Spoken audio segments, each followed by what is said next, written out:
আইনি প্রক্রিয়া না মেনে ভারত মুসলিম সহ জাতিগত বাঙালি বাসিন্দাদের বাংলাদেশে ঠেলে পাঠাচ্ছে বলে জানিয়েছে মানবাধিকার সংস্থা হিউম্যান রাইটস ওয়াচ।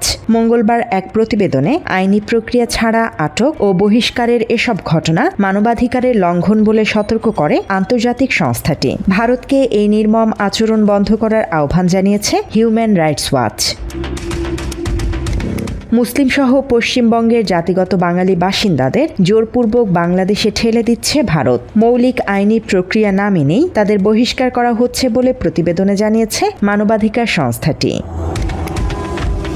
প্রতিবেদনে বিএসএফের পুশব্যাকের চেষ্টা, পশ্চিমবঙ্গের শুভেন্দু অধিকারীর ডিটেক্ট, ডিলিট ও ডিপোর্ট নীতিতে শত শত মানুষকে আটক ও আসামের মুখ্যমন্ত্রী হিমন্ত শর্মার বারবার বাংলা ভাষাভাষী মুসলিমদের অবৈধ অভিবাসী হিসেবে আখ্যা দেওয়ার উদ্বেগ জানানো হয়। এছাড়া দেশটির বিতর্কিত ভোটার তালিকা সংশোধনে লাখ লাখ মানুষকে রাষ্ট্রহীন হয়ে পড়া ও তাদের বহিষ্কারের শিকার হওয়ার কথা উঠে এসেছে প্রতিবেদনে।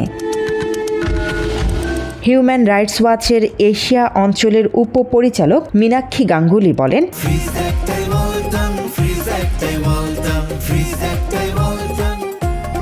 ভারতীয় কর্তৃপক্ষ মৌলিক মানবাধিকার উপেক্ষা করে নির্মমভাবে মানুষকে বাংলাদেশে ঠেলে দিচ্ছে বা সীমান্তে আটকে রাখছে। ভারত সরকারকে বেআইনিভাবে বহিষ্কার বন্ধ করা, নাগরিকত্ব যাচাইয়ে বাংলাদেশের সাথে কাজ করা এবং মুসলিমদের বিরুদ্ধে উদ্বেগজনক বৈরিতা বন্ধ করে যথাযথ আইনি সুরক্ষা নিশ্চিতের আহ্বান জানান তিনি।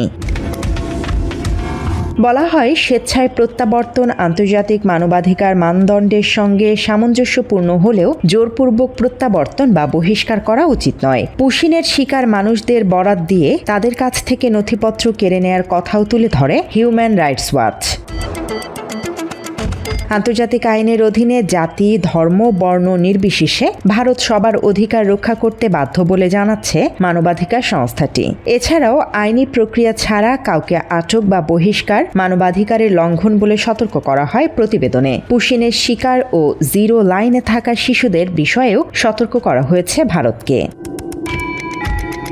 ভারত দুই দেশের নাগরিকত্ব যাচাই ও প্রত্যাবর্তনের ব্যবস্থা উপেক্ষা করায় বারবার মানুষ দুই দেশের সীমান্তরক্ষী বাহিনীর মাঝখানে আটকা পড়ছে এবং তাদের মৌলিক অধিকার লঙ্ঘিত হচ্ছে বলে জানায় সংস্থাটি। ভারতকে এই নির্মম বহিষ্কার কার্যক্রম বন্ধ করা ও উভয় দেশের সরকারকে সীমান্ত ব্যবস্থাপনার বিনিময়ে মানুষকে মৌলিক মর্যাদা রক্ষার আহ্বান জানায় হিউম্যান রাইটস ওয়াচ।